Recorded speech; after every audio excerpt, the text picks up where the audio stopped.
যেদিন ঢাকা বিশ্ববিদ্যালয়ের ভর্তি পরীক্ষার ফলাফল দিবে আর সেদিন যদি তুমি জানতে পারো যে তুমি ঢাকা বিশ্ববিদ্যালয়ে চান্স পেয়ে গেছো, ওই সংবাদটা তুমি তোমার বাবা মা এবং তোমার আত্মীয় স্বজনকে জানানোর পর তোমার মনে আনন্দটা কেমন হবে একটু ভেবে দেখো। আমরা যখন সফলতার বিষয়গুলা কল্পনা করি, সেই ইমাজিনেশনের মাধ্যমে আমরা আমাদের স্বপ্ন পূরণে সবচেয়ে বেশি মোটিভেটেড হয়ে থাকি। একটু ভেবেই দেখো না, যেদিন ফলাফল দিবে সেই ফলাফলটা জেনে তুমি যখন তোমার বাবাকে বলবা, তোমার মাকে বলবা, তাদের মুখের হাসিটা, তাদের সেই বাঁধ ভাঙা আনন্দটা। জীবনে আমরা হয়তো অনেক কিছু আমাদের বাবা মাকে দিতে পারবো না, কিন্তু এই ছোটোখাটো মুহূর্তগুলো দিয়ে আমরা একটা ইটারনাল মেমোরি ক্রিয়েট করতে পারি আমাদের নিজেদের পরিবারের সাথে। তাই আমি তোমাকে বলছি, সময় থাকতে সময়কে মূল্যায়ন না করলে এই সময় তোমাকে ভোগাবে, সময় তোমাকে কাঁদাবে। এখনও যথেষ্ট সময় আছে যে সময়কে কাজে লাগিয়ে তুমি ঢাকা বিশ্ববিদ্যালয়ে চান্স পেতে পারো। এর জন্য শুরুতে তুমি প্রশ্ন ব্যাংকটা পড়ো। প্রশ্ন ব্যাংক পড়ে দেখো বিগত বছরের প্রশ্নগুলা ঢাকা বিশ্ববিদ্যালয়ে কোন কোন আইটেম থেকে এসেছে। সেই আইটেমগুলোকে তুমি এখন থেকে গুরুত্ব দিয়ে পড়া শুরু করো বই থেকে। সেই আইটেমগুলো পড়ার সময় বিগত বছরে আসা বিভিন্ন বিশ্ববিদ্যালয়ের প্রশ্নগুলো বুঝে বুঝে সলভ করো।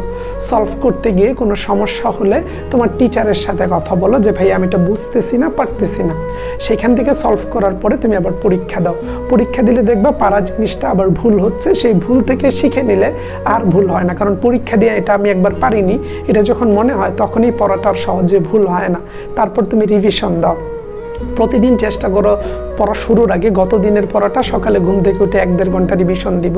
তারপর প্রতি সপ্তাহ শেষ হলে একদিন সময় নিয়ে গত এক সপ্তাহের সকল পড়া রিভিশন দাও।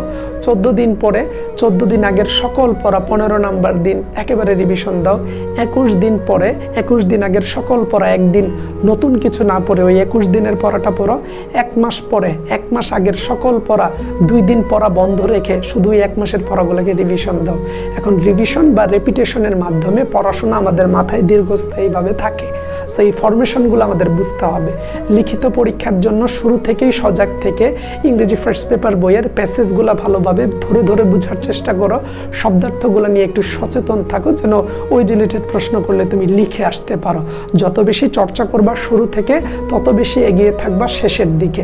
এরও বাইরে তুমি নিয়মিত মুখস্থ আইটেমগুলো পড়বে, অর্থাৎ vocabulary, preposition, group verb, analogy, spelling, phrasing, idioms, proverb. অন্যদিকে এক কথায় প্রকাশ, সমার্থক শব্দ, বাগধারা, বিপরীতার্থক শব্দ, পারিভাষিক শব্দ, প্রবাদ প্রবচন।